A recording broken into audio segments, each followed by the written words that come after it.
now continuing with our last topic, and our last topic of the cryptography is RSA. RSA is Reverse Shamir Edelman. It is one of the most popular cryptography algorithm, and it comes under asymmetric cryptography. Okay, why it comes under asymmetric cryptography? Because it needs two key, one for encryption and one for decryption. Let's say there is a sender and one is a receiver. So let's follow this whole process of RSA step by step. Receiver will generate a pair of key. Okay, one will be public key, one will be private key. Okay, by any means of communication, public key is transferred to sender. Okay, public key is transferred to sender. So now what sender will does, using that public key, it will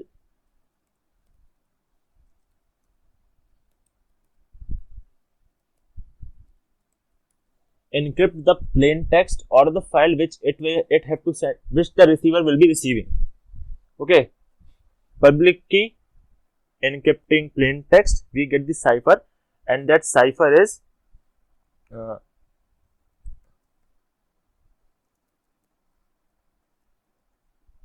sent to the receiver. So now what receiver will do, it has its private key.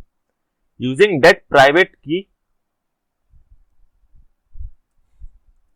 cipher plus private key, it will give plain text.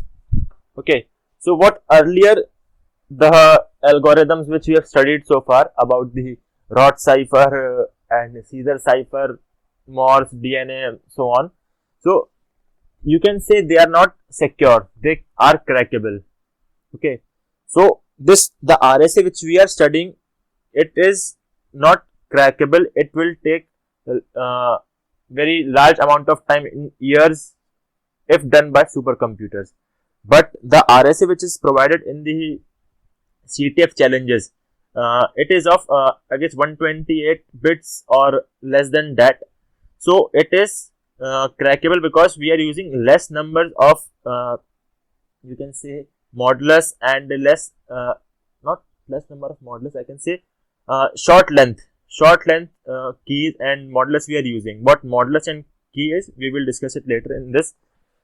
So how RSA is secure? You can see receiver generates two key, public as well as private. Public key is given to all so that they can encrypt the data and send the data to receiver. Even if someone is in the middle, let's say attacker is in the middle of the transportation medium or transmission medium. Okay, attacker is in between and it captures the cipher text and it is not received by receiver. So will it be able to decrypt the cipher? No, because the private key is required to crack the cipher is only with receiver. Attacker may have the public key, but public key have nothing to do with converting cipher into plain text. Private key is required. So here we can say it is very much secured, even if the data and the public key is lost by any man in the middle attack or by any some another attack. So what this public key and private key is, now we will be jumping to some mathematical. Okay, here you can see sender plain text encrypt with recipient's public key. It is transferred by any medium and decrypted with private key and plain text received by recipient. So if you search on the Wikipedia page of RSA, here it shows the operations for encoding and decoding. So this is the whole key generation process and the encryption process. I will just summarize to you. So it requires two prime numbers which are very large, and those two prime numbers are P and Q. You can say it is of length this much. This will be P, and this much length, any length it can be, it will be Q. Okay, these two are the prime numbers P and Q. Now modulus is calculated. Modulus is N. Modulus is calculated how? N is equal to P into Q. This is the modulus. And an exponent is also there. Exponent is E. Generally in the CTFs, you will be given value of E as 0x10001, or if you convert it into decimal, it will be 65535, I guess. Okay, this will be decimal value, and this will be hex value. So we have our E. Using N and E, we generate our public key. Okay, public key consists of N and E, and using these both we do our encryption. So how do we decrypt it? Using private key, which is called as D. Okay, and what else we need? We need our obviously cipher text, which is C. So this is the basic flow, which basic things which is given in a challenge. Given is N, E, and C, and using these three, you have to generate your own. You have to generate the private key, and you have to decrypt the cipher text.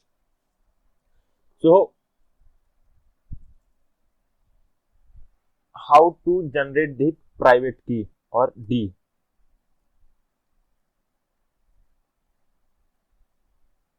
Okay, so D is generated by first calculating a torsion function.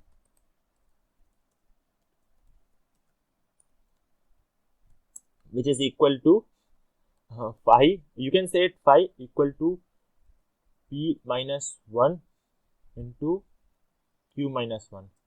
Okay, then it is inversed. Inverse of E and phi. Since alphabetically, just to remember what comes first, E or phi. So in alphabetical order, if you say A, B, C, D, E, E comes first. So just place E here if you ever forget. Okay, so inverse is this, and this is equal to D. Let me show you. This is the whole process. Choose two distinct prime numbers. N is equal to P into Q, torsion function by P minus 1, Q minus 1. E is also given, and we get the multiplicative inverse, and we get our D. And then after we get D, we can very easily decrypt it. Okay, so there is a Python code. You can just find it over here.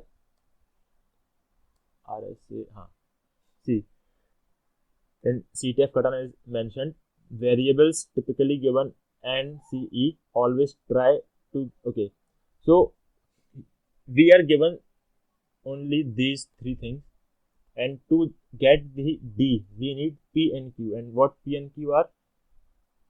It is the two factors or the two large primes. Okay, so there is a website named as FactorDB. Always use this.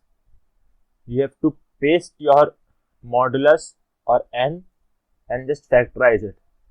Sometimes if the challenge is not of this whole condition is of classical RSA. Okay, so if you are not able to factorize it, simply think it is not a classical RSA challenge. It is of some other format. Otherwise, you will get its two factor P and Q. So assign P and Q and just find the D. Okay, if P and Q are able to determine, use some handmade descriptor, blah blah blah, and it has also given a code. So these are the modules. So this is a Python code, and you need some modules to encrypt and decrypt. It has taken two prime numbers P and Q and is equal to this, and here is your plain text. M is generally a variable for plain text, and here is your E, and this is your, you can just read the whole thing. It has comments and all those things, so it will be easier for you to understand the mathematical process as well as the function used. So here we have encrypted it using power M, E and N. Okay, so decryption process starts here. First it calculates the it have P and Q, it calculated phi, then using inverse it calculated D, and here M is equal to power CDN. Using the D we are decrypting our cipher text. Okay, so M is equal to power of CDN, and what this okay, if power of, let's say, 1 comma 2, what it will says 1 to the power 2. Okay, and whenever we are having any third number in it, so it means modulus by the third number. Okay, so this is its meaning, and at the end print this. You can just copy out these three things, phi, D and last two lines also. Just paste in there and assign the values, and you will get your flag. Just to show you, and please don't mug up the whole thing, understand the whole process, because I have seen in many of the challenges that apart from giving N, C and E, they have given you N, D and C. So if you don't know how to use that, so it will be quite difficult for you to understand the whole RSA thing.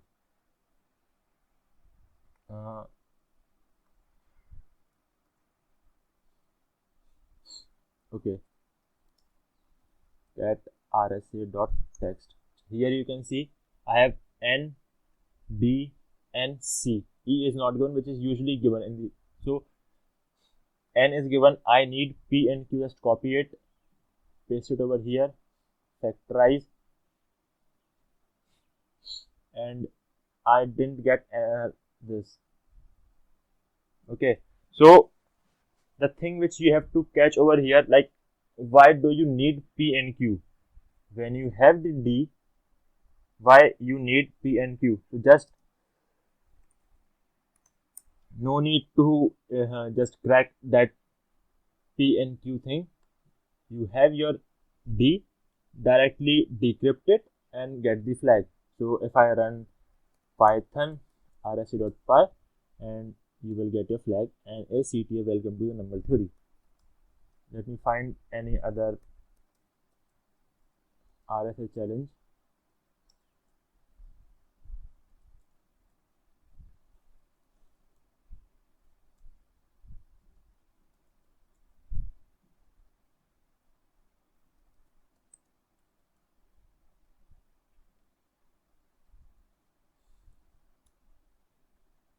Okay, here was the challenge. C was given, N was given and P was given. Okay, if you simply if you know that, okay, N is equal to P into Q, and N is not you cannot factorize N into P and Q, but you are given P, so just find Q equal to N by P. Here is the whole process. You just have to do the changes. I have got the E, and accordingly I will just, and like by this you can get your flag. Okay, so moving further, as we studied the first type is classic RSA attack. Next comes cube root attack.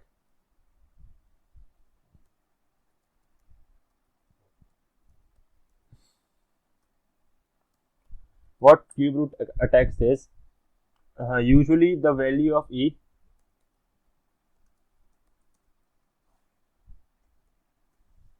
but in cube root attack E is equal E will be very small or something like C. So what you have to do in that, you have to find the cube root of N and C.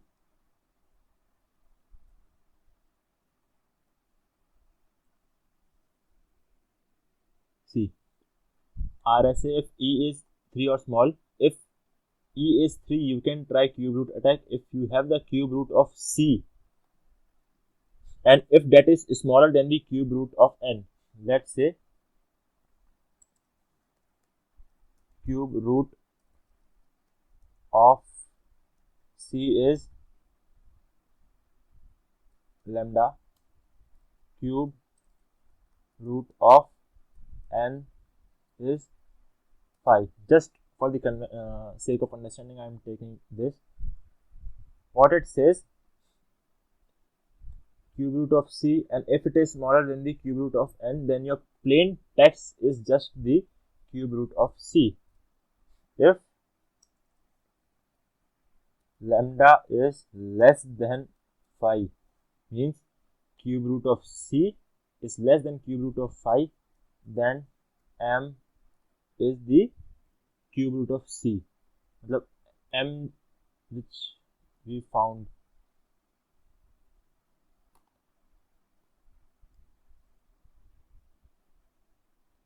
the M which we receive from here will be just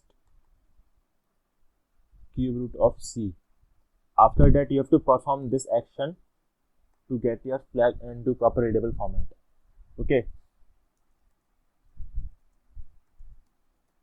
And how you can find the cube root? Just use this code, Python code, and you are good to go. Next type is Wiener attack. It is when E is very large or almost equal to N.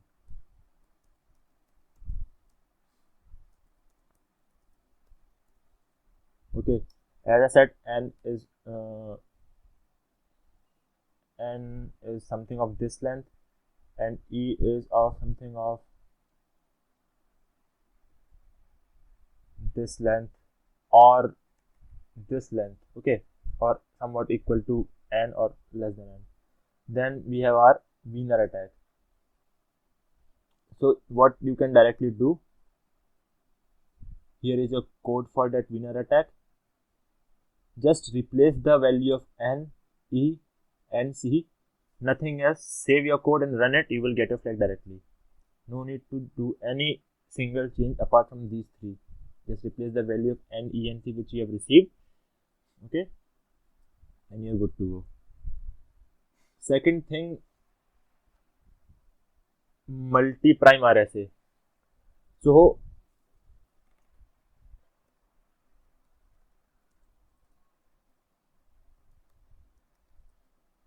not actually a type, but common understanding is there. We know N is equals to P into Q, but what if we are getting more than two factors, like we are getting P, Q, R, S, T. Okay, then phi, which we usually calculate as P minus 1 into Q minus 1, it will be now phi equal to P minus 1 into Q minus 1 into R minus 1 into S minus 1 into T minus 1. Rest everything will be same. More the number of factors, more you will be adding this. If there are 3 factors, then it will be like this. Rest everything will be same. Then just forget this thing. There are also other ciphers also, but I usually find them very their probability are usually less in any of the CTF. Apart from this, let's see if there is anything for cryptography.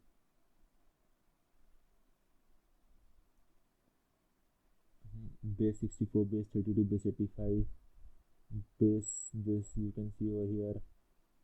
Yes, symbols and characters.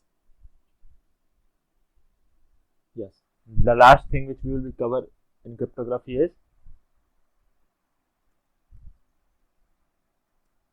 symbolic ciphers. For example,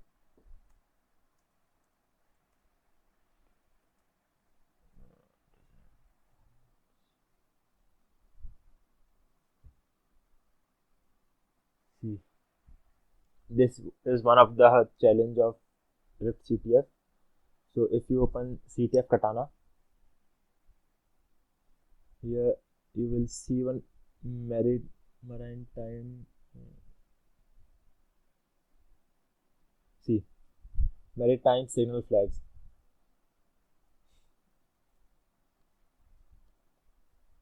The flags are given here. You can just compare from this and decode that. Okay, and another one was this. This was like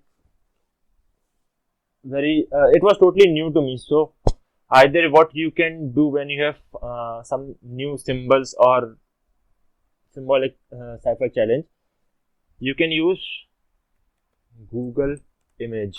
Best thing which I usually practice, upload the image over here and let it search over the internet. If it will find something resembling to it, it will tell you. Otherwise, what you can do, you can just crop like, okay, this is one of the character or one of the letter which is encrypted. So I can just crop this small image and I can search for that particular letter. Okay, then accordingly I found that it was a Hillian cipher. See, okay, just keep note of this. Hillian cipher looks like this. Apart from Hillian cipher, there is Pigpen cipher, which is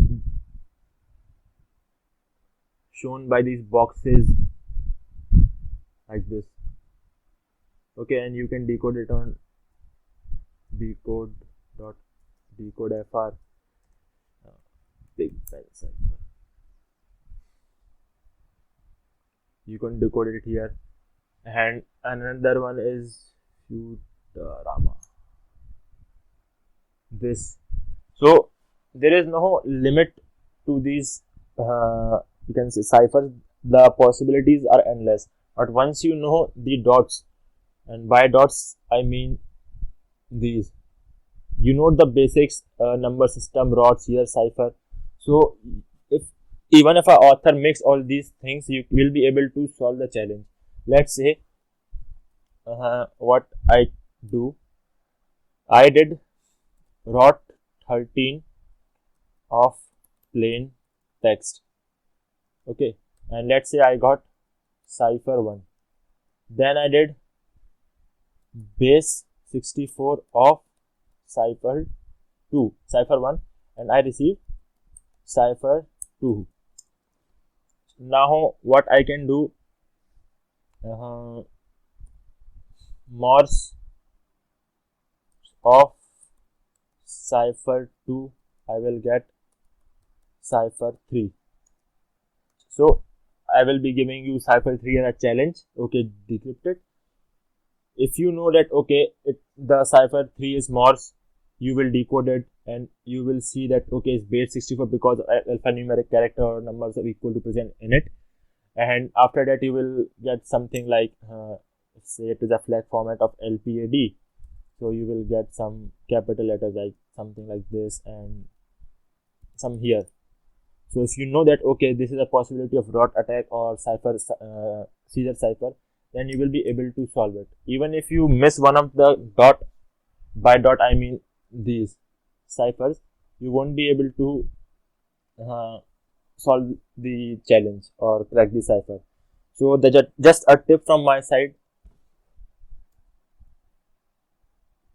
follow this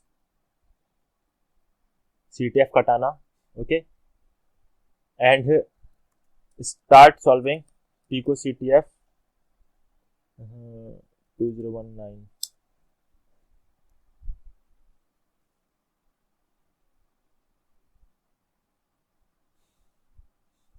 Just log in over here, go for cryptography only, and there are like some those challenges will be solved. I have already taught you, like, okay, 13s. See, cryptography can be easy. Do you know what ROT 13 is? If you know, obviously, okay, ROT 13 and rot13.com, paste it over here and you got your flag. And the flag format will always be Pico in small and CTF in capital. Okay, I guess you can solve it. Just try as much as you can. Okay, and solutions are also there. Don't directly jump to the solution, try as much as you can.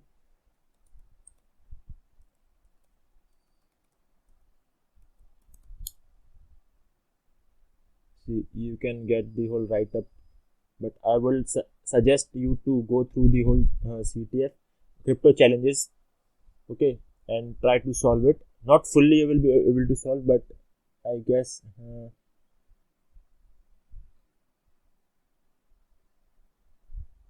just a second.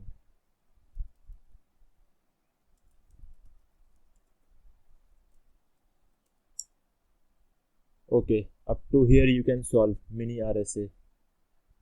And if you are getting some challenges of this NC, just bypass it and don't do it. Move to other. No need to do this also.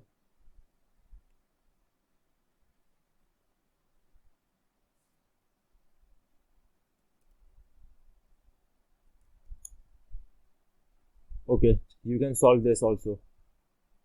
Just copy this, tapping challenge, copy, paste. NC means netcat. Netcat is used to connect to a server with a port specified with it. Okay, you got this cipher text. Now you have to decrypt it, and I have told you this. Just solve it. Mr. Worldwide, remove it. The flag. I guess this is the flag which I showed you. EOG flag of PNG. Okay, solve this also.